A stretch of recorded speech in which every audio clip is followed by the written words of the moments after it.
सदाशिवसमारम्भां शङ्कराचार्यमध्यमाम् अस्मदाचार्यपर्यन्तां वन्दे गुरुपरम्परां श्रुतिस्मृतिपुराणानामालयं करुणालयं नमामि भगवत्पादं शङ्करं लोकशङ्करं शङ्करं शङ्कराचार्यं केशवं बादरायणं सूत्रभाष्यकृतौ वन्दे भगवन्तौ पुनः पुनः ईश्वरो गुरुरात्मेति मूर्तिभेदविभागिने गुरुव्याप्तदेहाय दक्षिणामूर्तये नमः। श्रीचिद्घनगणेशाय नमो मह्यं सुकर्नित्यं सुप्रकाशव्यापकं नामरूपयोः अधिष्ठानं बुद्ध्यबोध्यं बुद्धेर्धृग्यत्वनिर्मलम् अपारं सर्ववेदान्तवेद्यं प्रत्यक्परं महः तदेवाहं नमत्वन्वदिति मे निश्चिता मतिः।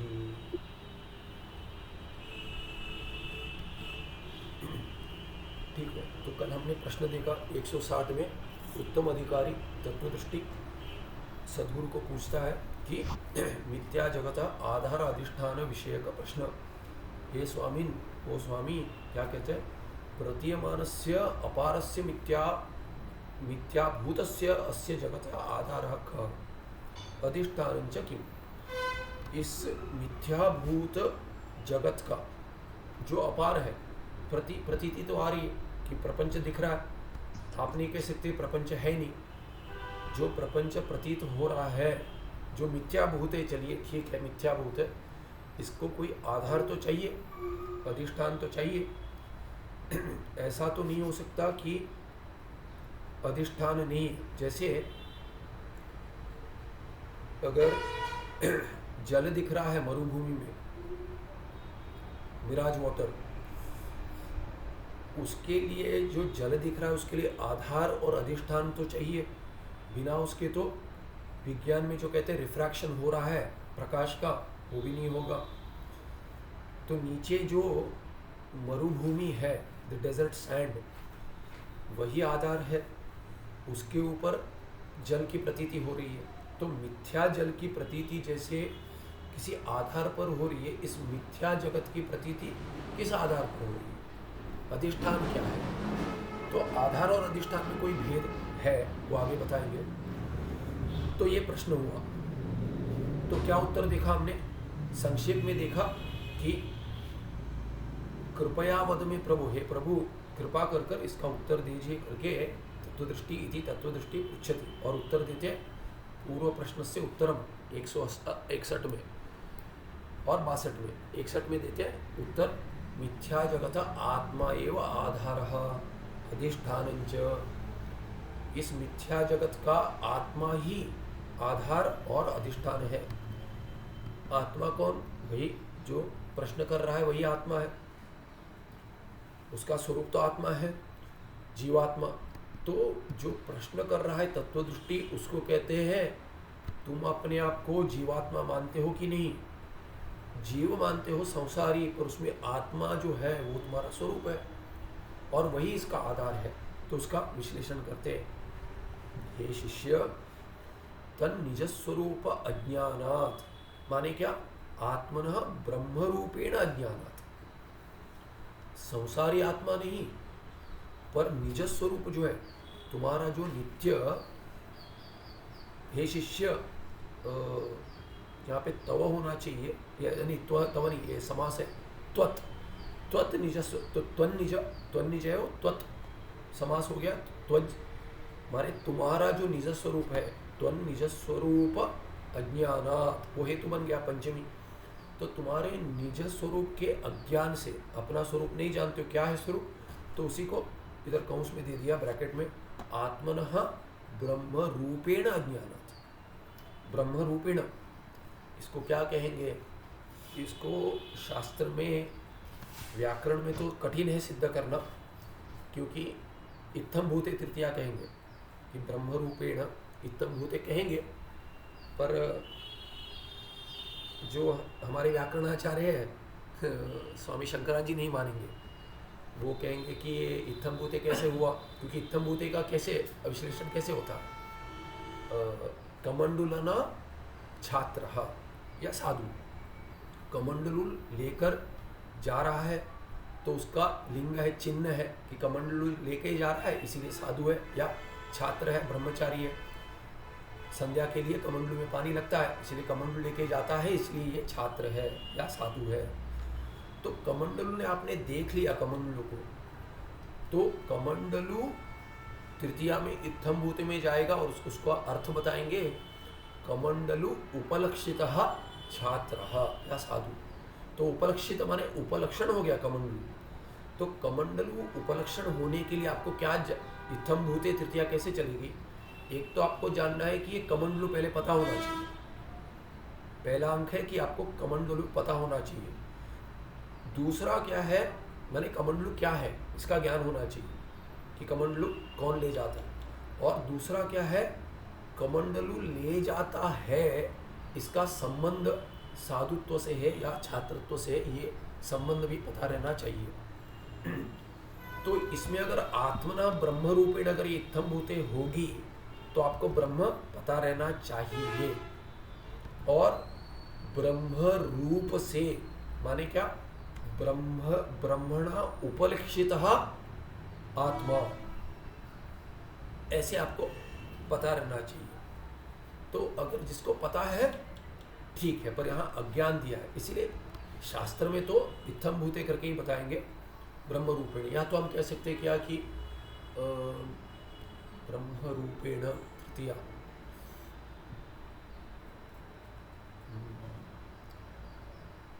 इसमें क्रिया विशेषण का अर्थ जैसे लगेगा, क्रिया विशेषण है नहीं, एडवर्बियल कहते हैं। ब्रह्म रूपम यथा भवति तथा, तथा आत्मनः ज्ञान कहना चाहिए, यहाँ ज्ञान आ गया।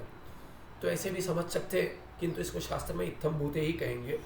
व्याकरण में इसका व्याकरण में भी इत्थम भूते ही बनेगा, पर क्योंकि ब्रह्म है, वेदांत की दृष्टि से ब्रह्म का अगर ज्ञान नहीं है, इससे इसीलिए हम ब्रह्म का वस्तु ज्ञान अगर नहीं हुआ ठीक से वस्तुतः, तो उपलक्षण नहीं बनेगा, उपलक्षितत्व नहीं बनेगा, इसीलिए इत्थम भूते समझना कठिन है। ये तो क्या है कि बिसाइड्स द पॉइंट कहेंगे। तो आचार्य क्या कहते, त्वं निज स्वरूप अज्ञानात्, अपने निज स्वरूप नित्य स्वरूप वस्तुतः जो स्वरूप है वो क्या है, आत्मना ब्रह्म रूपेण अज्ञानात्, ऐसा ज्ञान न होने के कारण तव इदम मिथ्या जगत प्रतिभासते, यही कारण है, दूसरा कोई कारण नहीं है। अपना स्वरूप नहीं जाने हो आप, इसीलिए आपके लिए मिथ्या जगत का प्रतिभास हो रहा है, भान हो रहा है। अतः त्वमेव अस्य जगतः आधारः अधिष्ठानञ्च, इसीलिए इस जगत का आधार और अधिष्ठान दोनों तुम ही हो।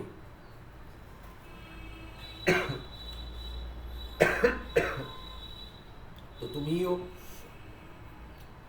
आगे कहते हैं रज्जु अज्ञानात् मिथ्याभूत सर्पा प्रतिभासते यथा। उदाहरण देते कि क्या उदाहरण है, रज्जु सर्प स्टॉक एग्जाम्पल कहते हैं, वेदांतियों के लिए प्रिय उदाहरण है। तो रज्जु में जो सर्प की प्रतीति हो रही है, क्या कहते हैं, रज्जु अज्ञानात् मिथ्याभूत सर्प प्रतिभासते, कि रज्जु में सर्प की प्रतीति क्यों हो रही है, क्योंकि उसमें भाव रूप यत्किंचित भाव रूप अज्ञान है, रज्जु के विषय में अज्ञान है। और हमने देखा था कि रज्जु के विषय में क्या अज्ञान है, उसमें विशेष रज्जु है करके उसमें अज्ञान है, उस अंश में अज्ञान है। कुछ तो है उस अंश में अज्ञान नहीं है, क्योंकि प्रकाश पर्याप्त नहीं है, पर है प्रकाश। बिल्कुल प्रकाश नहीं होगा तो कुछ भी नहीं दिखेगा। रज्जु की भ्रांति सर्प रूप से नहीं होगी। तो जब भी भ्रांति हो रही है कि कुछ है, वो पहले भान होना चाहिए कि कुछ है, उसमें तो कोई अज्ञान नहीं है, इदमंश तो है, ये है, कुछ है। इसीलिए कहते हैं रज्जु अज्ञानात् मिथ्याभूत सर्प प्रतिभासते, उसमें वहाँ पे जहाँ सर्प की दृष्टि हो रही है, सर्प की प्रतीति हो रही है, तत्र उस विषय को लेकर ब्रह्मस्थल में कह रहे हैं मिथ्याभूत सर्पादी नाम रज्जु आधार अधिष्ठानम च भवति। क्या अधिष्ठान बनेगा, आधार क्या बनेगा, दोनों क्या है, मिथ्याभूत सर्प जो है, मिथ्या सर्प जो है या भूचित्र है, दंड दिख रहा है, माला दिख रही है, पर रज्जु नहीं दिख रहा है, वस्तु तो है रज्जु, उसका अधिष्ठान क्या बनेगा, उन सबका अधिष्ठान एक ही रज्जु ही बनेगा। पर हमने पिछले कई पाठों में क्या देखा कि वस्तुतः रज्जु अधिष्ठान नहीं है। क्या अधिष्ठान है, रज्जु जिसकी उपाधि है, वैसा चैतन्य, उसको क्या कहेंगे, रज्जु उपहित चैतन्य, वो अधिष्ठान है, वही आधार है। एक पक्ष देखा था। दूसरा पक्ष क्या देखा था कि रज्जु की जो वृत्ति बन रही है, सर्प की जो ज्ञान वृत्ति बन रही है अंतःकरण में, जो सर्पाकार में जो अंतःकरण परिणाम ले रहा है, उसका जो वो जिस चैतन्य का उपाधि है, वो जिस चैतन्य की उपाधि है, उस चैतन्य को क्या कहेंगे, अपना जो आत्मा स्वरूप है उसको कहेंगे, भेद करेंगे वृत्ति से जो उपहित है। वृत्ति से परिच्छिन्न जैसा हो गया, जो परिच्छिन्न नहीं है, परिच्छिन्न जैसे हो गया, उस चैतन्य को आधार और अधिकरण कहेंगे। वो क्या है, उसको कहेंगे वृत्ति उपहित चैतन्य। सो एक पक्ष देखा, रज्जु जो बाहर है वही दोनों के लिए, रज्जु के लिए भी, सर्प के लिए भी, सर्प जो अर्थ है उसको अर्थाध्यास कहेंगे। जो अविद्या का कार्य है सर्प बाहर जो है, और सर्प का ज्ञान जो भीतर अंतःकरण में हो रहा है, दोनों के लिए रज्जु उपहित चैतन्य वो कहेंगे। उसमें पूर्व पक्षी में दोष दिखाया, कहता है सर्प तो बाहर प्रतीत हो रहा है, रज्जु बाहर है, उसका जो अधिष्ठान और आधार है चैतन्य, वो तो अंतःकरण में नहीं है। तो सर्प ज्ञान के लिए वो आधार और अधिष्ठान कैसे बनेगा?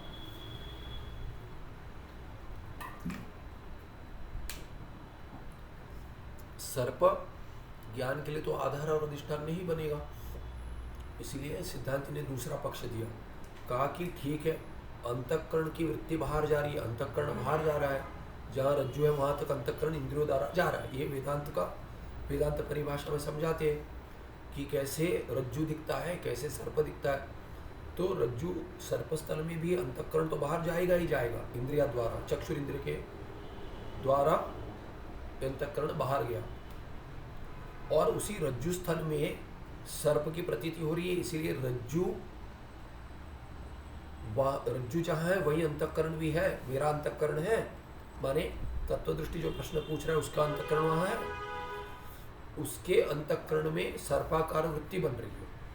तो सर्पाकार की जो वृत्ति बन रही है, वो जिस अंतःकरण का परिणाम बन रहा है, उस अंतःकरण में जो चैतन्य अंश बताएंगे, कैसे अंश बताएंगे, उसका भिन्नता करेंगे वृत्ति को उपाधि लेकर। वृत्ति उपहित चैतन्य, वो तो रज्जु उपहित जो चैतन्य है, उस चैतन्य में और इस चैतन्य में भेद कब करेंगे? देश जब भी भिन्न है, जब भी देश एक ही हो गया, उपाधि भिन्न होते हुए भी एक ही देश में है, एक देश में ही आप चैतन्य में भेद कैसे करोगे? कहोगे रज्जु उपहित चैतन्य, रज्जु तो वही है, अंतःकरण भी वही है, तो अंतःकरण या वृत्ति उपहित चैतन्य कहोगे वो भी वही है। तो चैतन्य में एक देश तो होकर, एक देश में होकर भेद नहीं हो पाएगा। इसलिए क्या कहा, दोनों एक, जैसे एक है पहले से ही एक है, दूसरा है ही नहीं, पर जैसे दो होकर अब एक हो गए, तब क्या होगा?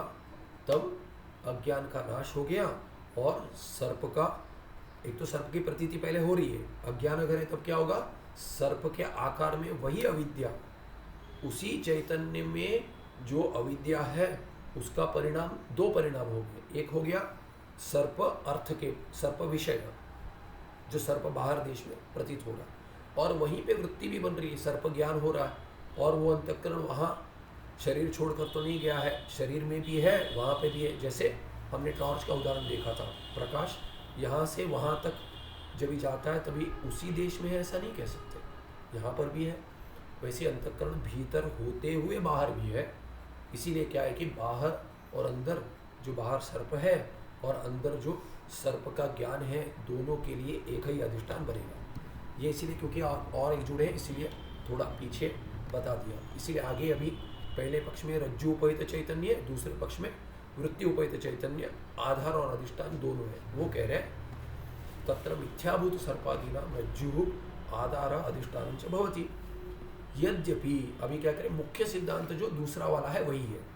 कहते हैं यद्यपि, पहले इसमें तो दोष दिखाया है, कहते हैं यद्यपि मुख्य सिद्धांत भूत द्वितीय पक्ष, दूसरे पक्ष जो में मिथ्या सर्प आदि अधिष्ठानम वृत्त्युपहित चैतन्यम इति, ये आपने बताया था, वही मुख्य पक्ष है। द्वितीय पक्ष मुख्य पक्ष है, विवरण पक्ष है और मुख्य पक्ष है।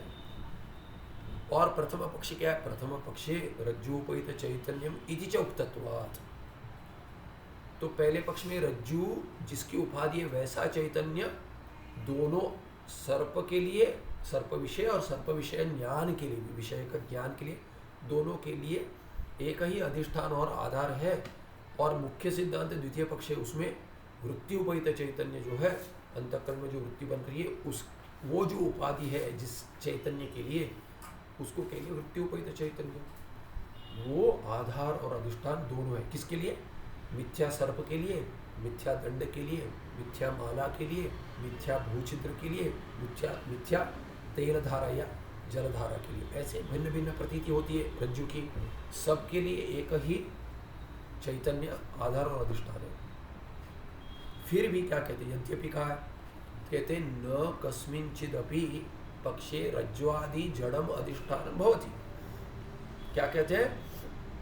दोनों भी पक्ष में या तो ले लीजिए रज्जु उपहित चैतन्य या लीजिए वृत्ति उपहित चैतन्य, दोनों भी पक्ष में चैतन्य जिसको जड़ उपाधि है, वृत्ति भी जड़ है, दूसरे पक्ष में रज्जु भी जड़ है, रस्सी जड़ है, तो दोनों जड़ जो है वो जिस चैतन्य के लिए, चित्त के लिए उपाधि है, वो चैतन्य आधार और अधिष्ठान बन रहा है, ना कि जड़ रज्जु या जड़ वृत्ति।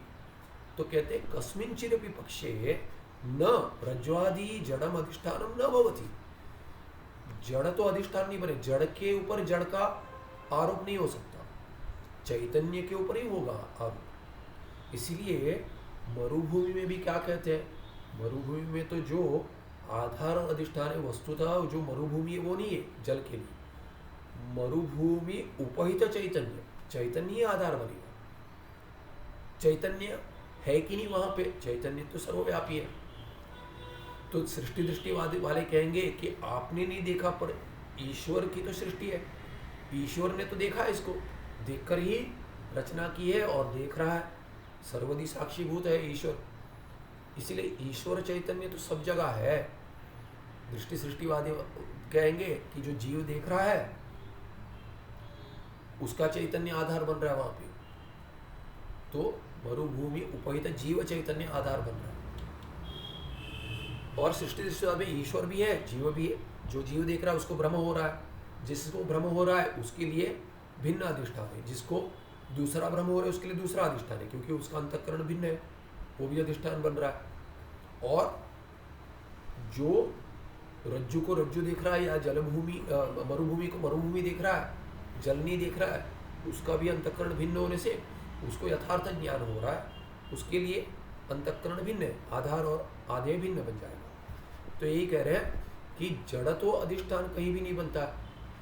कस्मिंचिद पक्ष, दोनों में से किसी भी पक्ष को ले लीजिए आप, दोनों में भी कहीं आपने नहीं बताया रज्ज्वादि जड़ जो है वो अधिष्ठान बनता है, नहीं बनता है वो। तथापि, तो कह यद्यपि तथापि, ऐसा होने से दोनों पक्ष में भी जड़ अधिष्ठान और आधार नहीं बनता, फिर भी तथापि क्या, प्रथम पक्षे चैतन्य निष्ठ अधिष्ठानत्वे रज्जुः उपाधिर्भवति इत्यतः स्थूल दृष्टिया रज्जुः एव अधिष्ठानम् इत्युच्यते। तो कहते हैं कि स्थूल दृष्टि देखिए, आप इतना ज्ञान लगाकर जो शोधन कर कर कह रहे हो वो छोड़ दीजिए। ऊपर ही ऊपर देखेंगे तो क्या अधिष्ठान है? कोई कहेगा कि अरे ये रज्जु उपहित चैतन्य अधिष्ठान है, ये तो नहीं कहते। मरुभूमि में चर्चा जो भी करते जल दिख रहा है तो क्या कहते हैं? अरे वो मरुभूमि है, वही आधार बन रहा है। कोई इतना सोचकर नहीं कहता कि चैतन्य अधिष्ठान है, उसको उपाधि बन रही है मरुभूमि। ये तो सिद्धांत है, किंतु जब भी सामान्य चर्चा करेंगे तभी क्या कहेंगे? स्थूल दृष्टि से चैतन्य तो इतना सूक्ष्म है, सूक्ष्म से भी सूक्ष्म, अति सूक्ष्म है, उसकी तो प्रतीति नहीं होती, और उसके बिना किसी की प्रतीति नहीं होगी। तो जिसकी प्रतीति होगी वो तो सूक्ष्म के ऊपर स्थूल दृष्टि इतनी बन जाएगी कि सूक्ष्म दृष्टि हट जाएगी, स्थूल दृष्टि रहेगी। इसीलिए क्या कहेंगे? न चैतन्य की प्रतीति हो रही है फिर भी ढकी है, आवरण हो रहा है। क्यों हो रहा है? क्योंकि स्थूल दृष्टि है। तो स्थूल दृष्टि से कहेंगे तो मरुभूमि जल के लिए आधार और अधिष्ठान है। वैसे ही क्योंकि रज्जु पहले पक्ष में रज्जु उपहित चैतन्य आधार और अधिष्ठान है, फिर भी स्थूल दृष्टि से रज्जु उपाधि है, इसीलिए रज्जु ही अधिष्ठान कहेंगे। अर्थ तो यही है कि रज्जु उपहित चैतन्य, पर क्या कहेंगे? रज्जु बन रहा है। बिना रज्जु के तो ना आधार बनेगा ना अधिष्ठान बनेगा। बिना माया के सृष्टि नहीं होगी। वैसे ही भ्रम के लिए कोई उपाधि चाहिए। शुद्ध चैतन्य तो ना आधार है ना अधिष्ठान है किसी का। तो इसीलिए कहते हैं स्थूल दृष्टिया तो तथापि प्रथम पक्षे चैतन्य निष्ठ अधिष्ठानत्व, चैतन्य में जो निष्ठ माने चैतन्य में जो अधिष्ठानत्व है, चैतन्य जो अधिष्ठान बन गया, उसके लिए उपाधि क्या है? प्रथम पक्ष में रज्जु, तो रज्जु ही उपाधि भवती, रज्जु उपाधि बन गई। इसीलिए स्थूल दृष्टिया रज्जु एव, रस्सी को ही क्या मानेंगे हम? अधिष्ठानम इति उच्यते, ऐसा कहेंगे स्थूल दृष्टि से। मिथ्याभूत सर्पादे है यथा रज्जु अधिष्ठानम। अभी उदाहरण से उदाहरण में आ रहे हैं। जो प्रश्न पूछा था तत्वदृष्टि ने, वैसे अभी जगत का अधिष्ठान और आधार क्या है? तो कहते स्थूल दृष्टि से हम कहते हैं कि मिथ्याभूत सर्प का अधिष्ठान जैसा रज्जु है, वैसे ही स्थूल दृष्टि से इस प्रपंच का अधिष्ठान कौन है? कहते जैसे रज्जु ही अधिष्ठान और आधार बन रहा है उदाहरण में, वैसे ही तथा मिथ्या जगतः त्वमेव अधिष्ठानम आधारश्च भवसि, तुम ही आधार और अधिष्ठान हो। पहले क्या उत्तर दिया? आत्मा। पर तत्वदृष्टि भले ही वो उत्तम अधिकार, जब भी उसको कहा कि तुमने प्रश्न पूछा, तो आत्मा ने तो परमात्मा ने तो प्रश्न नहीं पूछा, ब्रह्मात्मा ने प्रश्न नहीं पूछा। किसने पूछा? जब भी कहो तत्वदृष्टि हम तत्वदृष्टि ही, मैंने प्रश्न पूछा तो उपाधि के साथ ही कह रहा है वो, या तो विशेषण बन गया, प्रमाता है वो, प्रष्टा है, प्रश्न पूछने वाला प्रश्न करता है। इसीलिए किसने प्रश्न पूछा वही उत्तर सुन रहा है, वो तो शुद्ध आत्मा नहीं है। तो इसीलिए क्या कहेंगे? तत्वदृष्टि जो है स्थूल दृष्टि से, वही तत्वदृष्टि जीव जो है, जो संसारी है, वही आधार है। पहले तो ये कहेंगे वस्तुत स्थिति क्या है कि तत्वदृष्टि जीव जो है, जीव उपहित चैतन्य आधार और अधिष्ठान है। पर क्या कहेंगे? तुम ही आधार हो भाई। पहले तो कहेगा अच्छा मैं आधार हूँ, ये शरीर वाला, हाँ तुम ही हो, पर मैं शरीर नहीं हूँ, मैं अंतःकरण से जुड़ा हुआ हूँ। शरीर सोता है तभी न अंतःकरण भी रहता है, इसीलिए न स्थूल रहता है न सूक्ष्म शरीर रहता है, तो मैं उससे भिन्न हूँ। इसलिए जितना शोधन करेंगे उतना ही, जब भी कहेंगे तुम आधार हो, तुम कहाँ तक जाती है? जैसे तत्वमसि में त्वम तत्-असि, तुम ब्रह्म हो कहते हैं, तो पहले तो श्वेतकेतु जिसको कहा गया है वो क्या कहता है? अच्छा मैं श्वेतकेतु, मैं हूँ ब्रह्म, ये तो ठीक नहीं लग रहा है, मैं तो संसारी हूँ। इसीलिए उसके बाद पूछता है पुनरेव, फिर से बताइए। फिर कहते हैं तथास्तु, ठीक है, और एक बार उपदेश करते, फिर पूछता है, फिर उपदेश करते। तो नवकृतोपदेश, 9 बार तत्वमसि का उपदेश हुआ है।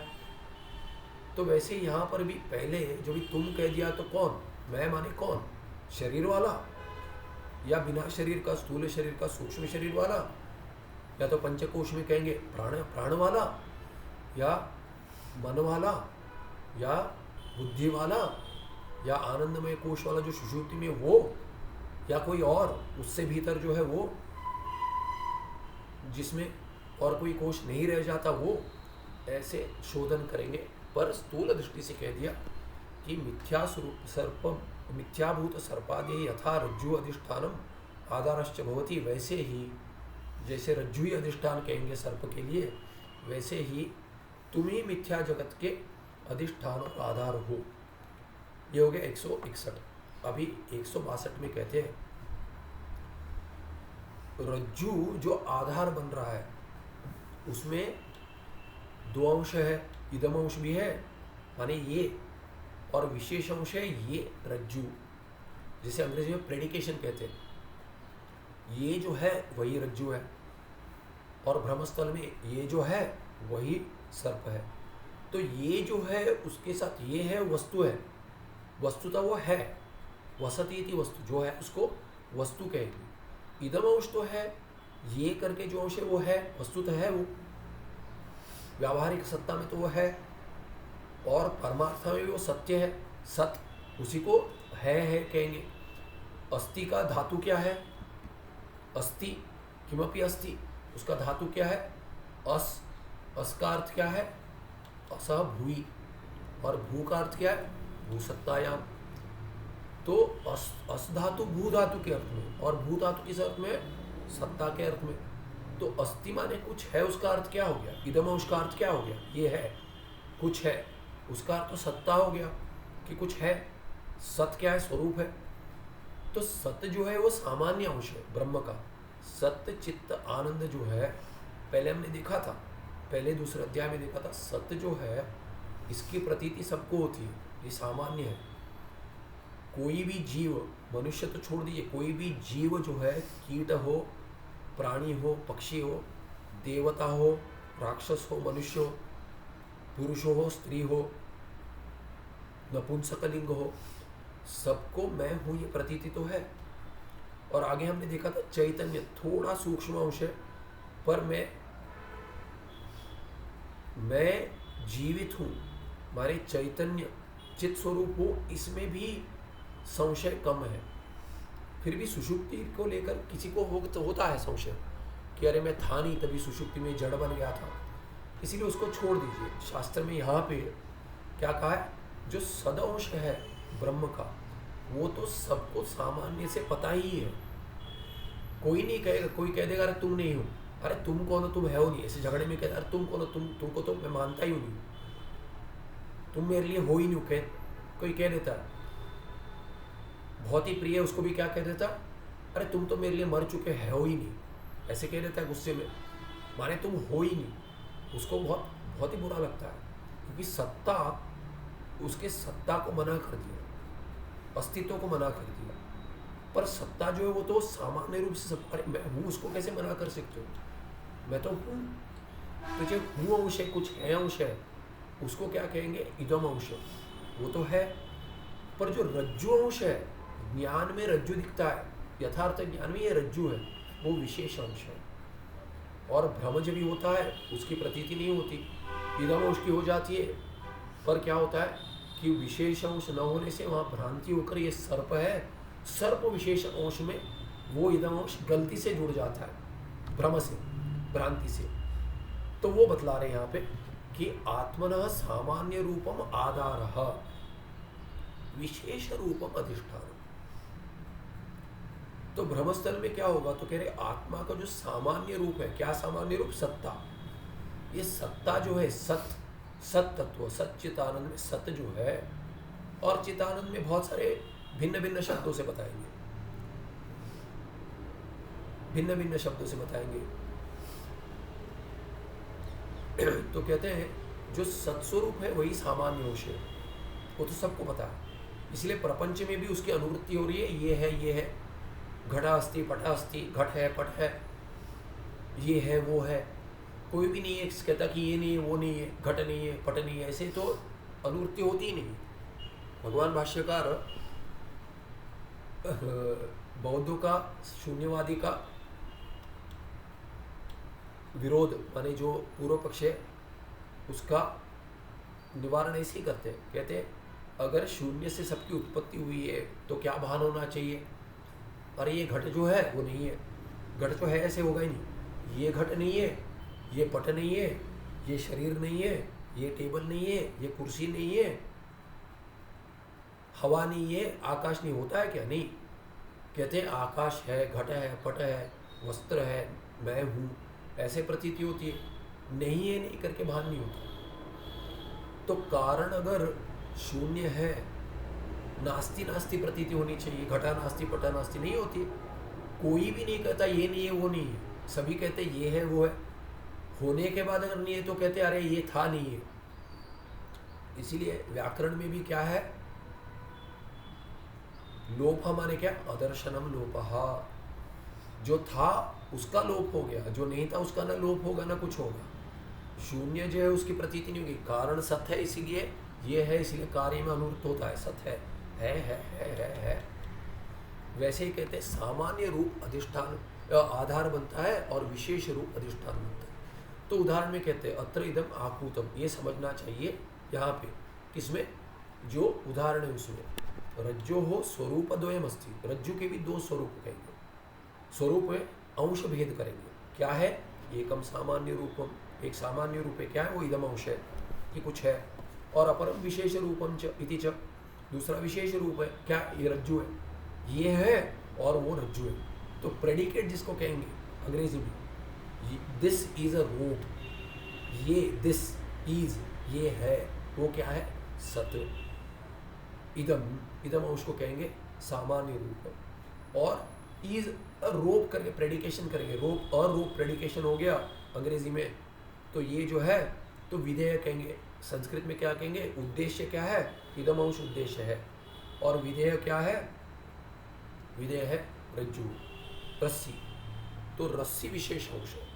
तो इदम पता चल गया और विशेष नहीं पता चल गया, प्रेडिकेट नहीं समझा, विधेय नहीं समझा, तो क्या हो जाएगा, भ्रांति के लिए वही अज्ञान कारण बनेगा। तो कहते हैं अपरम विशेष रूपम इति च, तत्र इयम इति, इयम माने स्त्रीलिंग में, रज्जु स्त्रीलिंग है, इसलिए इदम का क्या रूप हो जाएगा, इयम, प्रथमा एक वचन में, इयम इति सामान्य रूपम, ये रज्जु, तो ये अंश जो है वो सामान्य रूप सत है, और रज्जु इति विशेष रूपम, रस्सी विशेष रूप हो गया।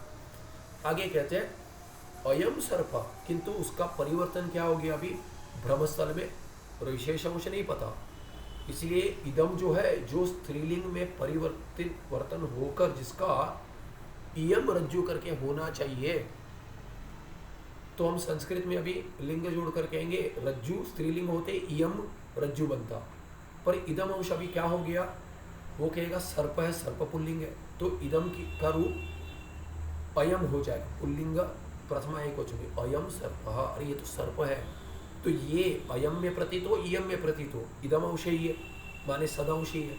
सत में आप कोई भी सत्ता कहो, सत कहो या सती कहो या सत्व कहो, स्त्रीलिंग में कहो, नपुंसक में कहो, पुल्लिंग में कहो, सत्व सती रहेगा, उसका तो लिंग भेद नहीं होगा, रूप में हो जाएगा, नाम में हो जाएगा, पर सत्ता में कोई लिंग नहीं है।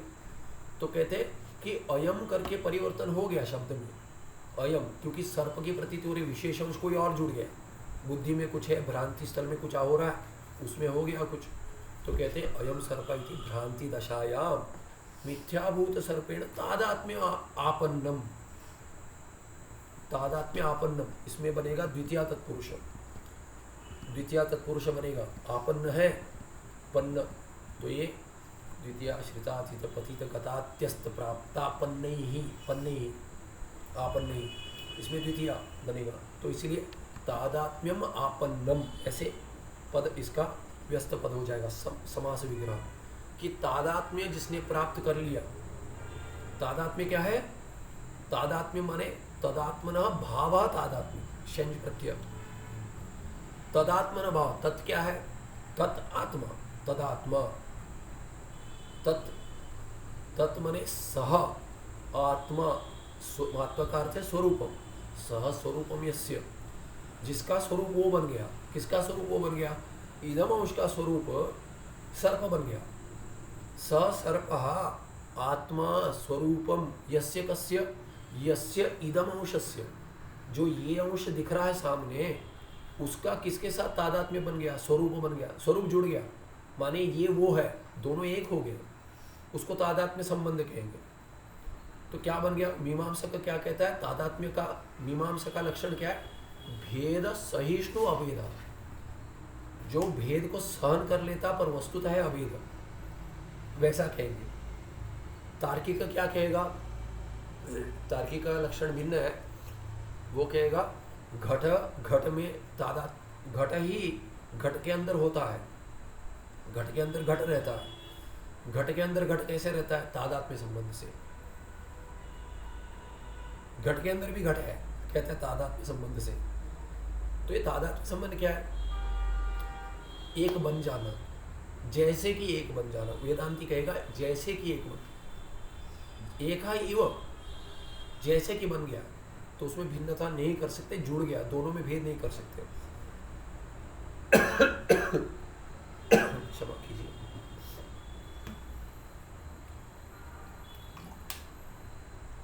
तो वैसे ही जो इदमंश है, ये जो है उसका तादात्म्य बन गया किसके साथ? सर्प के साथ। तो वो कह रहे हैं यहाँ पे भ्रांति दशायाम, भ्रांति दश में माने भ्रांति अवस्था में, ऐसी दशा कहते हैं ना, अरे ऐसी दशा होगी, तो भ्रांति दशा माने भ्रांति दशायाम कालायाम,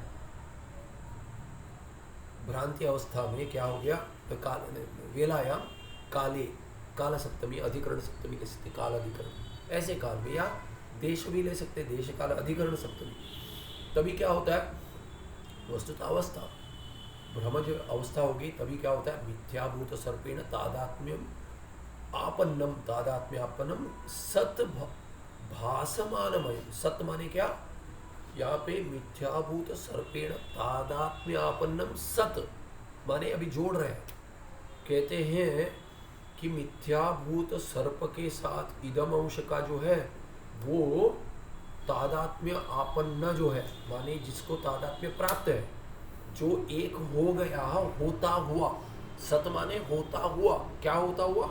मिथ्याभूत सर्प के साथ तादात्म्य एक होता हुआ, तादात्म्य आपन्नम सत भासमानम, तो ऐसा होता हुआ प्रतीत हो रहा है। इदम अंश क्या है? ये जो आगे है वो सर्प के साथ एक होता हुआ प्रतीत भी हो रहा है, एक होता हुआ प्रतीत हो रहा है। तब क्या होगा? अयम इति, जो सामान्य अंश है, अयम इति जो अंश है, अयम सर्प, इसमें ऐसी भ्रांति हो रही है, उसमें अयम अंश जो है, इदम अंश इति यत स्वरूपम, जो स्वरूप ही है, वस्तुतः है, वहाँ पे कुछ तो है, वो जो यत स्वरूपम तत् सामान्य रूपम, जो कुछ है वो सामान्य। और भ्रांति दश में क्या हो रहा है? भ्रांति दशायाम यत स्वरूपम न भासते, वो तो दिख रहा है, वो है, जो अंश नहीं प्रतीत हो रहा वो क्या है? रज्जु, रज्जु प्रतीत नहीं हो रहा। तो भ्रांति दशायाम यत स्वरूपम न भासते, जिसका भास नहीं हो रहा, भान नहीं हो रहा, यस्य स्वरूपस्य साक्षात्कार मात्रेण भ्रम निवर्तते, जो जिसका भास नहीं हो रहा, भान नहीं हो रहा, किसका? रज्जु का, वो विशेष रूप है, और जिसके ज्ञान से इस भ्रम की निवृत्ति भी हो जाएगी। माने जो विशेष रूप नहीं पता रज्जु अंश, उस रज्जु अंश के ज्ञान से ही जिसकी निवृत्ति होगी सर्प की, वो क्या करे? यस्य स्वरूप से साक्षात्कार मात्रेण, और कुछ नहीं चाहिए। इसीलिए बहुत पूछते, ज्ञान हो गया तो आगे क्या करेंगे? कुछ नहीं करना है, उसी ज्ञान में रहना है। उसके बाद साधन करेंगे क्या? वही साधन है, उसमें रहना ही साधन है, वही ज्ञान ही साधन है। अरे कैसे? और कुछ करना पड़ेगा? कुछ नहीं करना है। जब ही रज्जु सर्प नहीं है ये पता चल गया, रज्जु रज्जु है करके सब पता चल गया, उसके बाद क्या करना है? कुछ नहीं करना है। लाठी मारोगे तो उसके बाद, और ये सर्प नहीं है, अभी रज्जु है, दिख गया, लाठी मारोगे, क्योंकि डर तो बैठा हुआ है, कहाँ पर आओ, कांपना तो रहेगा, प्रारब्ध है, कांपना रहेगा, पसीना छूट रहा है, भाग रहा था मैं, किसी ने कह रहा है क्यों भाग रहे हो? रज्जु है, प्रकाश डाल दिया, रज्जु रज्जु दिख रही है, रस्सी दिख रही है। सर्प की निवृत्ति भले ही होगी, डर तो है, पहले का डर तो ऐसे नहीं जाएगा, अरे कांप रहा हूँ, अरे इतना डर गया था, पसीना देखो अभी भी कांप रहा हूँ, कहते हैं ना, अभी भी कांप रहा हूँ। जैसे देखिए गाड़ी ऐसे जा रही है, पास से चली गई, आगे वाले को उसने ठोक दिया, मैं बाल बाल बच गया, डर तो होता है, अरे मर ही गया था, तो डर तो तभी भी, अरे अभी भी कांप रहा हूँ, बात नहीं निकल रही, कुछ हुआ क्या? नहीं हुआ। कोई कहता है अरे कुछ नहीं हुआ है, कुछ नहीं हुआ, फिर भी डर तो है। वैसे सर्प का डर है, पर करना क्या है? कुछ नहीं करना, समय में हो जाएगा, प्रारब्ध में हो जाएगा। पूज्य स्वामी जी कहते थे यू नो इनफ, ज्ञान है, यू नो इनफ। कहते क्या करना है? यू नो इनफ, उसी में रहो। समय लगता है, हाँ लगने दो, उसी में रहो। What do I have to do? Be in that. ज्ञान तो हो गया, संशय है क्या? संशय है तो निवारण करो। कोई कहेगा अरे नहीं उस गाड़ी ने ठोक दिया मुझे, मुझे लगा है, संशय है तो देखो, पर अगर संशय नहीं है तो कुछ नहीं करना है, वैसे ही रुको। थोड़ी देर में पसीना जो रह रहा डर वो भी चला जाएगा, वैसे ही सर्प का जो डर बैठा वो भी चला जाएगा। रज्जु है रज्जु है रज्जु है उसी ज्ञान से चला जाएगा, जपना नहीं है। जैसे रज्जु है ये रज्जु है ये रज्जु है, जपना है क्या? नहीं। एक बार देख सकते दोबारा, हाँ क्या संशय आ सकता है, नहीं नहीं और एक बार प्रकाश डालो, मैं नहीं मानता, ये ठीक है, तब तक ज्ञान अपरोक्ष नहीं हुआ है। तो कहेगा नहीं नहीं रज्जू करके लगा मुझे भी मुझे भी लगता है तुम ठीक कह रहे हो, फिर भी हो सकता है सर्प है, तो फिर प्रकाश डालो, फिर प्रकाश डालो। जब तक रज्जू है इसका निश्चय नहीं होता तब तक चाहिए प्रकाश चाहिए। उसके बाद जो प्रकाश है उसी में रहो। फिर अगर टॉर्च बंद कर दिया, अरे नहीं रज्जु था और उस सर्प में परिवर्तन होगा क्या? नहीं होगा, नहीं होगा। पर जो डर बैठा है उसको समय लगने दीजिए, चलता है, किसी को हो जाए तभी निवृत्ति हो जाए, किसी को थोड़ा समय अधिक लेगा, प्रारब्ध है, ठीक है। वैसे उदाहृत में जिसको ज्ञान हो गया उसको उस ज्ञान में रहना है। जैसे लाठी नहीं मारनी है सर्प को, फिर है ही नहीं, रज्जू को लाठी मारने से कुछ नहीं होगा, लाठ टूट जाएगी, लट्ठी मार टूट जाएगी और क्या होगा, या हाथ में दुविधा होगी। पर सर्प है नहीं, उसका तो निवारण नहीं होगा, जो सर्प है नहीं उसका निवारण कैसे होगा?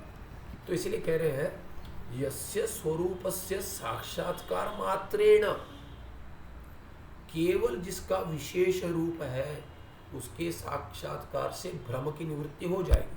भ्रमो निवर्तते तदेव रज्जोः विशेष रूप, वही रज्जु का विशेष रूप है। तो सामान्य अंश हो गया सत्ता, विशेष हो गया रज्जु।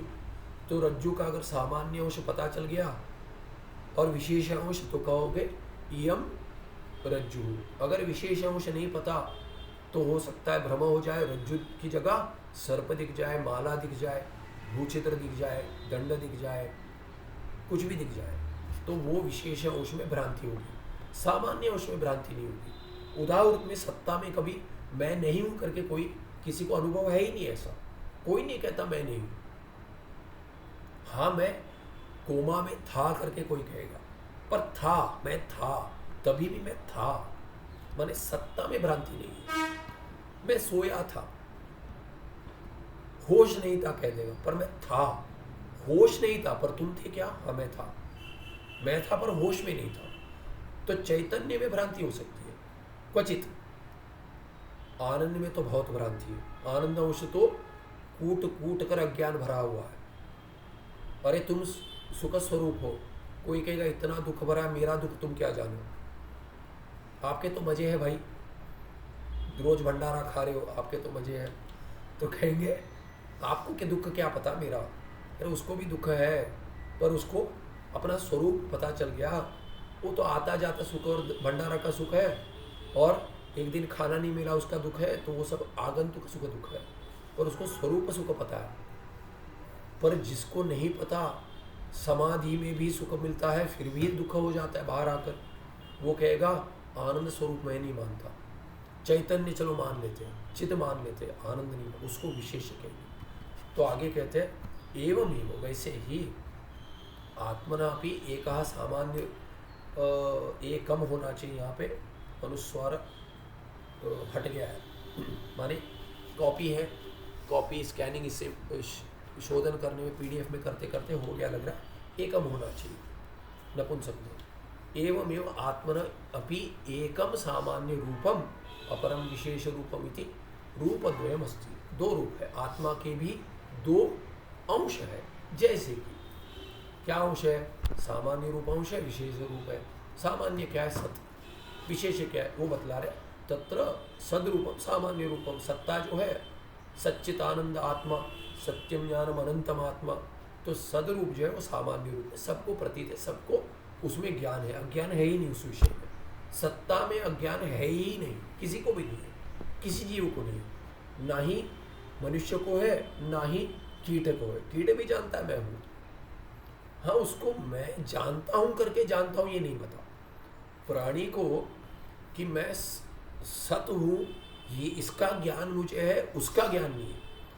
जिसको सूक्ष्म से क्या कहेंगे हम, जिसको कहते हैं नॉलेज और मेटा नॉलेज कहेंगे। Knowledge about knowledge is Meta knowledge. Software terminology पारिभाषिक है। तो ज्ञान का ज्ञान कि मैं जानता हूँ, घट का ज्ञान मुझे हो गया। कोई पूछे घट का ज्ञान तुम्हें हो गया? हाँ। घट जानते हो? हाँ। घट का ज्ञान है क्या? हाँ। तो घटम अहम जानामि, घटम जानामि, घटम अहम जानामि इति जानामि, मैं जानता हूँ कि घट का ज्ञान मुझे है। ये मीटा नॉलेज हो गया। ये प्राणियों में नहीं होता, बुद्धि उतनी तीव्र नहीं होती। इसीलिए क्या है कि मनुष्य को विशेष शास्त्र में अधिकार है, केवल मनुष्य को ही अधिकार है, क्योंकि उसको बुद्धि विशेष रूप से दी है। तो ये कहते हैं कि ये सदरूप जो है सामान्य रूप सबको पता है।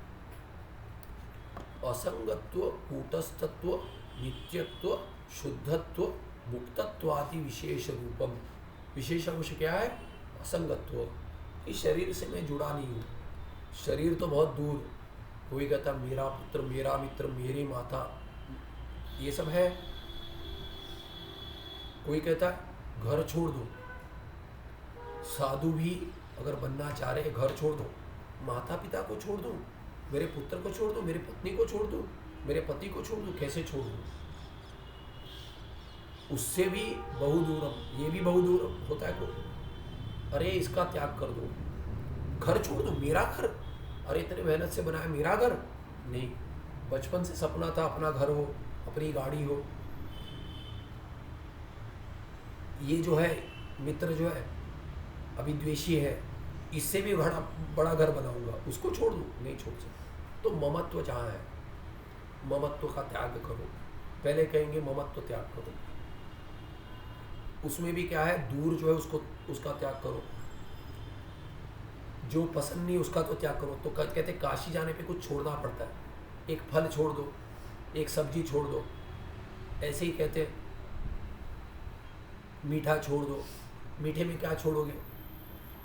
तो वहाँ पे बूंदी का जो लड्डू है उसे छोड़ने नहीं देते। क्यों? क्योंकि तिरुपति भगवान का प्रसाद है, उनको भोग लगता है। तिरुपति भगवान को जो भोग लगता है वस्तुतः स्वयं नारायण आए हैं, उनका प्रसाद कैसे छोड़ोगे? तो कहते वो नहीं, उसको बूंदी का जो लड्डू है उसको छोड़कर किसी का तो त्याग करो। काशी में आए हो तो किसी का तो त्याग करेंगे। तो लोग क्या कहते हैं, जो प्रिय है पर अधिक नहीं मिलता उसका त्याग कर देते। चलो ठीक है, उसका तो त्याग करो। सब्जी किसको छोड़ोगे? तो कहते हैं अरे बैंगन पसंद नहीं है, बैंगन छोड़ देते हैं। कोई कहता है अरे बैंगन का भरता बहुत पसंद है, उसको तो त्याग नहीं कर सकते। तो पहले जो पसंद नहीं है उसका तो त्याग कर दो, फिर क्या है धीरे धीरे ममत्व, जो पसंद है उसका त्याग करो, जो प्रिय है वस्तुतः वही दान है। किसका दान है? देखिए दान किसको कहते हैं? देते हैं सभी दान जो कर रहे हैं। चलिए अरे ये खराब हो रहा है, मुझे नहीं, अच्छा भी है, मुझे कोई प्रयोजन नहीं है, उसका दान कर दो, वो भी दान है पर श्रेष्ठ दान नहीं है। दान तो ऐसा होना चाहिए, कितना कब तक दान करो, थोड़ा तो चुभना चाहिए। अरे ये कैसे दे दो? पूज्य स्वामी जी कहते हैं दे रहे हो ना, धनी है पर कंजूस है, पैसे दे दो। महाभारत में आता है त्याग करते करते जिसके द्वारा त्याग करते हो उसका भी त्याग कर दो। ये न त्यजसी तत्यज, पहले तो त्याग कहते त्याग कर दो। तो पूज्य स्वामी जी कहते थे कंजूस हो तो देना नहीं चाहता पर धर्म चाहिए, क्या करूं। पूज्य स्वामी जी कहते थे अनिच्छन अपि, अगर इच्छा नहीं है ना, ऐसे करके दान कर दो। यहाँ देखो उठा के दे दो पैसे, आंख बंद करके दे दो, दुख से दे दो, अरे अरे अरे अरे दे दो, पर दे दो। तो पूज्य स्वामी जी कहते थे fake it and make it. धार्मिक बनना चाहते हो, fake it and make it, कि भले ही नहीं चाहते हो, ना चाहते हुए भी दे दो। तैत्तिरीय उपनिषद में आता है क्या, श्रद्धया देयम अश्रद्धया देयम। कैसे देना है? श्रद्धा से देना है। उसके आगे ही मंत्र कहता है श्रद्धा से नहीं दे पाते हो ना, अश्रद्धा से दे दो, फिर भी दे दो। स्वयं मंत्र कहता है, श्रुति माता कहती है श्रद्धया देयम अश्रद्धया देयम, अश्रद्धया भी देयम, देना है, दान करो। तो ये कहते हैं कि सब जब भी देते जा रहे हो तब जाकर असंगत तो पता चलेगा। संग हो जाता ना, ये चाहिए वो चाहिए ये चाहिए, इकट्ठा किया, दे दो दे दो दे दो दे दो, अप्रिय दे दो, जिसका काम नहीं उसको दे दो, अप्रिय दे दो, फिर प्रिय दे दो, अश्रद्धा से दे दो, फिर श्रद्धा से दे दो, ऐसे करते हैं दे दो। फिर उसके बाद क्या होगा, ये सब तो क्या है कि थोड़े दूर से है, वस्तु है, जड़ है। धन भी क्या है, जड़ है, जड़ भी दे दो। फिर ममत्व का त्याग कहाँ करो, अपने अपने लोगों में कर दो। मेरे मित्र कर दो त्याग, मेरा मित्र है करके कर रहा हूँ, त्याग कर दो। ममत्व, मेरा मित्र त्याग करो, मेरी पत्नी, मेरा पुत्र, माने त्याग करना माने छोड़ नहीं देना है, जो संग है उसका त्याग करना है, उसमें ममत्व भाव त्याग करना है। तो धीरे धीरे ममत्व का त्याग, फिर जाकर मेरा शरीर है, मम शरीरम, मम इदम शरीरम, उसका त्याग कर दो। बुद्धि में कॉग्निटिवली त्याग कर दो, ममत्व त्याग कर दो, सूक्ष्म में त्याग कर दो। ऐसे करते धीरे धीरे त्याग कर कर फिर जिसका त्याग नहीं हो पाएगा वो तुम्हारा स्वरूप है, जिसको चाहते हुए भी नहीं छोड़ पाओगे। और क्यों चाहोगे, आनंद का तो त्याग नहीं करोगे, तो तभी आनंद स्वरूप जो बचेगा उसका त्याग करना भी नहीं चाहिए, ना करना चाहता है कोई, वही तो चाहते हो, वही रह जाओगे। ज्ञान है, इसलिए ये न तेजसी तत्यज, जिस धर्मशास्त्र के द्वारा ये सब दान इत्यादि लेकर त्याग कर रहे हो, ममत्व का, अहंत्व का, उसी का त्याग कर दो, उस धर्म का भी त्याग कर दो। और भगवान श्रृंगेरी आचार्य जो है, पहले अभी जो महासंधिनाथम भारती तीर्थ महास्वामी जी, वो इसका और एक अर्थ लगाते हैं, त्याग त्यज धातु का करते हैं, ज्ञानार्थ में लगाते हैं। कहते ही उसका त्याग माने देना, ज्ञान दे दो, माने उसको ज्ञान के रूप में दे दो। जिस ज्ञान के द्वारा त्याग करे उस ज्ञान को दूसरों को दे दो, उस ज्ञान का ज्ञान ही दूसरों को दे दो, वो अर्थ भी लगाते हैं। वो तो माने वो साधु दृष्टि है, और क्या कहते हैं, ज्ञान दृष्टि है, वो महात्मा दृष्टि है, ज्ञानी की दृष्टि से वो समझाते हैं। तो ये सब क्यों, क्योंकि असंगत्व, संग बन रहा है, उसका असंग हो जाएगा, असंगत्व हो जाएगा। तो क्या है कि भाव में, तो असंग कूटस्थ, कूटवत तिष्ठति थी, कूटस्थ माने कूट जैसे, जैसे हिलता नहीं है। कूट माने क्या, जिसपे लोहार जो है लोहे को पीटता है, लोहा उसके ऊपर पीटता है, उसका आकार बनाता है, पर किसके ऊपर रखता है, जिसको आकार दे रहा है उसका तो आकार बदल रहा है, पर उसके नीचे जो रखा है उसको कूट कहते हैं। उसके ऊपर ठोक रहा है, जिसको ठोक रहा है उसका आकार बदल रहा है, पर जिस पर ठोक रहा है उसका आकार तो नहीं बदलता, उसको कहेंगे कूट। हाँ, थोड़ा सूक्ष्म उससे बदलता है, पर उतना ही उदाहरण, उसको कहेंगे कूट। कूटवत तिष्ठति, कूट जैसे जो रहता है वो क्या है, आत्मा स्वरूप, वो क्या है, कूटस्थ है। उस कूटस्थत्व भाव जो है वो विशेष रूप है। नित्यत्व, नित्य कभी भी जो बदलता नहीं है वो नित्य है। जो न पहले बदला है, न अभी बदल रहा है, न आगे बदलेगा, वो नित्य है। शुद्धत्व, शुद्ध है, जो बिना नहाए शुद्ध है। शरीर को नहलाते फिर भी अशुद्ध है। 3 बार स्नान करते हैं, गर्मी में 4 बार स्नान करते। कोई कहता है मैं गंगा जी में डूबता हूँ, बाहर निकलता हूँ तो पसीना छूटता है, मुझे आना ही नहीं बाहर। ठंडा पानी बंद करते हैं तो पसीना छूटना शुरू होता है, मुझे ठंडे पानी में रहना है, फिर भी शरीर अशुद्ध है, मन अशुद्ध है। मन जितना भी शुद्ध है फिर भी अशुद्धि होगी, वासना है। फिर भी जो आत्मा है वो उतना होते हुए भी असंग है। असंग है इसलिए अशुद्ध कभी हो नहीं सकता, अशुद्ध के साथ जुड़ता ही नहीं है कभी, इसलिए शुद्ध है, नित्य शुद्ध है। तो ये नित्य, इसके साथ विशेषण भी जाता है, नित्य या तो नित्य शुद्ध, नित्य मुक्त, ऐसे नित्य शुद्ध बुद्ध मुक्त, बुद्ध भी ले सकते हैं आदि पद से। तो जो नित्य मुक्त है या जिस मुक्ति जिसका स्वरूप है, जिसको मोक्ष नहीं चाहिए, वो तो नित्य मुक्त है, बद्धावस्था में मुक्त है, वो सब विशेष अंश है। जो नित्य ज्ञान स्वरूप है, जिसको ज्ञान की आवश्यकता नहीं, चैतन्य स्वरूप है वो, तो ये असंगत्व, कूटस्थत्व, नित्यत्व, शुद्धत्व, मुक्तत्व इत्यादि जो विशेष स्वरूप है, सत्ता सामान्य हो गया और विशेष असंग, कूट, नित्य, शुद्ध इत्यादि। तथा ही उसी का विश्लेषण कर रहे, स्थूल सूक्ष्म शरीर संगातो अस्ति इति कार्य करण संगात भ्रांति दशायाम अपि। किस दशा में, किस अवस्था में? जब ये भ्रांति है। कैसी भ्रांति है?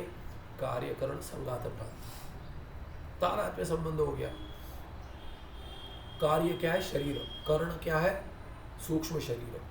कर्ण कहेंगे इंद्रिय इत्यादि द्वार है, इसलिए कर्ण कहेंगे। माने कार्य और कारण या कर्ण जो है, सूक्ष्म करणों के द्वारा कार्य शरीर जो है, स्थूल शरीर, उसमें स्थित जो है, उसका उसके साथ तादात्म्य बन गया। तो कहते हैं कार्यकरण संगात, संगात माने समूह, कार्यकरण जो संगात है उसमें तादात्म्य संबंध बन गया।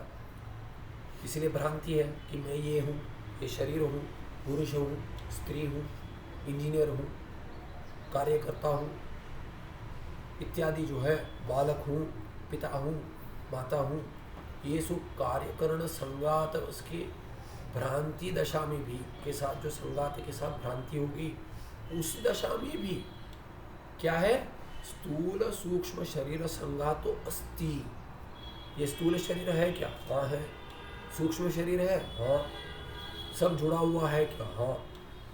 उसमें जो भ्रांति हो रही है, उस समय भी, उस अवस्था में भी मिथ्याभूत कार्यकरण संघात संघाताद अभिन्नतया तादात्म्य हो गया।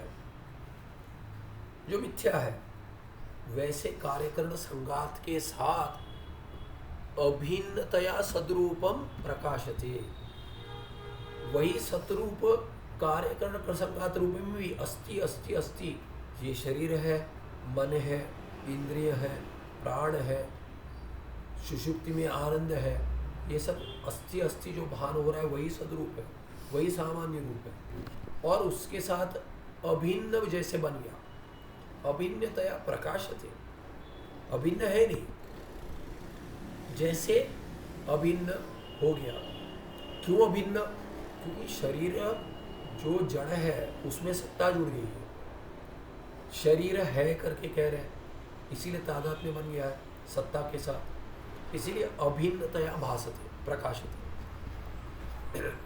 तो सदरूप कभी कभी सामान्य रूप का कहाँ प्रकाश होना? सामान्य क्यों कह रहे हैं?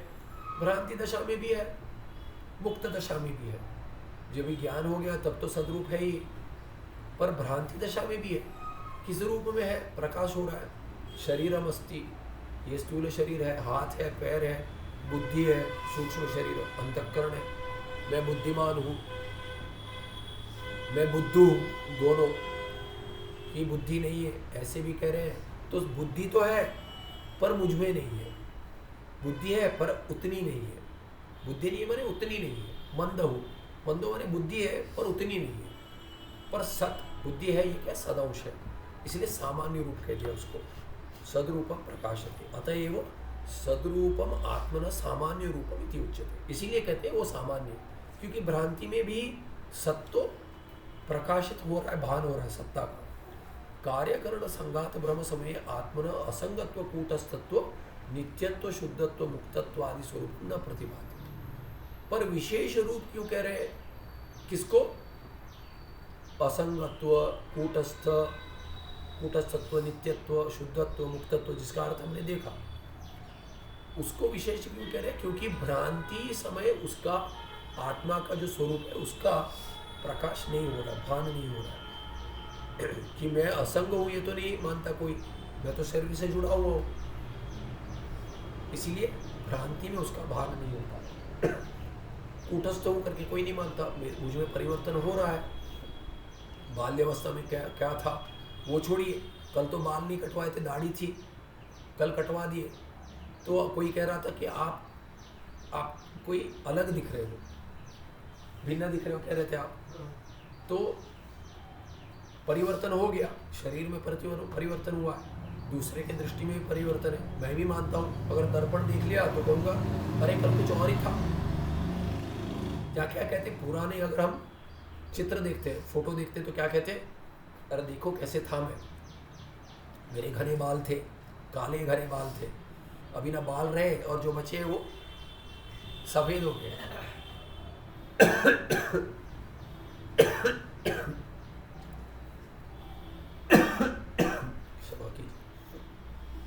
तो परिवर्तन है, कूटस्थ तो नहीं हूं।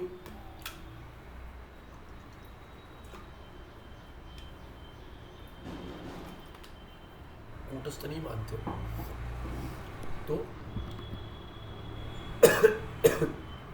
असंग नहीं हूं, कूटस्थ नहीं हूं। नित्य तो बहुत दूर, नित्य हूं तो प्रयास ही नहीं करूंगा, अरे मैं मर जाऊंगा, जन्म हुआ था, तो नित्य तो में भ्रांति है।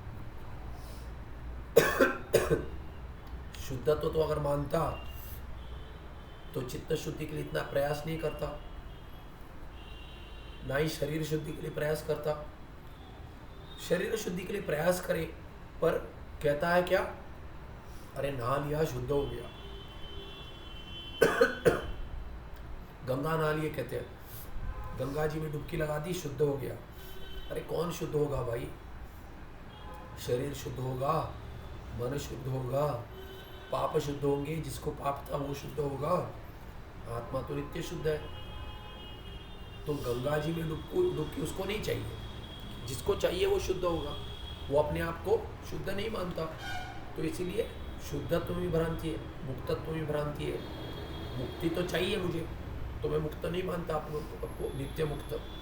तो वो क्या है, न प्रतिभाति, न प्रतिभाति आत्मना असंगत्वादि स्वरूपेण भाने तु शरीर आदि संगात भ्रमो निशेषम निवर्तते। इसीलिए क्या कहा, पहले कहा था विशेष अंश का लक्षण क्या दिया था, उदाहरण में क्या समझाया था,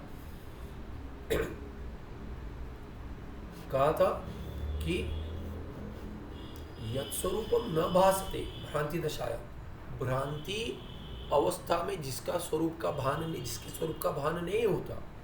और क्या दूसरा अंश भी बताया, यस्य स्वरूप से साक्षात्कार मात्रेण भ्रमो निवर्तते, जिसके स्वरूप के ज्ञान मात्र से भ्रम की निवृत्ति होगी। माने क्या, जिसका स्वरूप भ्रांति दशा में नहीं पता और ज्ञान अवस्था में जिसके ज्ञान मात्र से निवृत्त हो जाएगा ज्ञान और अज्ञान कार्य, वो विशेष है, विशेष अंश है। तो वही कह रहे हैं, दूसरा अंश बता रहे आत्मना असंगत्वादि स्वरूपेण भाने तु, जिसके भान में शरीर आदि संगात भ्रम निशेषम निवर्तते, कुछ भी नहीं रह जाएगा, वैसा निवारण हो जाएगा भ्रम शरीर आदि संगात में जो तादात्म्य है। कभी जिसके असंगत्वादि, असंगत्वादि माने असंगत्व, कूटस्थत्व, नित्यत्व, शुद्धत्व, मुक्तत्व आदि पद से बोधत्व, ऐसा जो सत्य को छोड़कर जो स्वरूप है अपना, वो जब भी ज्ञान हो जाएगा, उसके ज्ञान मात्र से जिसकी निवृत्ति हो जाएगी, अज्ञान के और अज्ञान कार्य की, शरीर में अपना अहं तो जो है और उससे जुड़े जो ममत्व है उसका सब निवारण एक साथ हो जाएगा, निश्शेषम, कुछ भी नहीं बचेगा। उसको क्या कहेंगे, विशेष अंश। तो कहते तस्मात्, उसी कारण से असंगत्व, कूटस्थत्व, नित्यत्व, शुद्धत्व, मुक्तत्व, अद्वितीयत्व, अद्वितीयत्व आदि पद से ले लिया कि एकमेव अद्वितीय ब्रह्म आत्मा मैं हूँ। व्यापकत्व भी जोड़ दिया, व्यापकत्व माने एक ही जो है वो तो सब देश काल में होगा ही होगा, ऐसा नहीं हो सकता कि एक ही है और वो यहाँ है या इस समय है। एक जो होगा वो हर जगह होगा, हर काल में होगा। ये तो व्यावहारिक दृष्टि से बता रहे, व्यावहारिक दृष्टि से ही देश और काल है, देश और काल भी कल्पित ही है, अविद्या के ही कार्य है। तो कहते हैं व्यापक तत्व भी जो है वही आत्मा का निज स्वरूप है, इसलिए वो आत्मना विशेष रूप है, वो विशेष रूप है। आगे ये समाप्त करना था पर अभी थोड़ा गला और खराब हो गया, तो यही आज निवृत्त कर देते, पाठ रोक देते, ठीक है। कोई प्रश्न है तो पूछ लीजिए, नहीं है तो यही रोक देते, पाठ जल्दी समाप्त करते आज।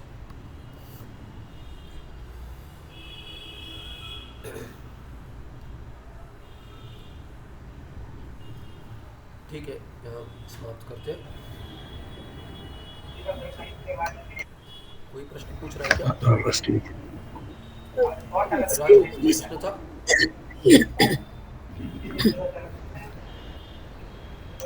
अय्यर जी प्रश्न था क्या?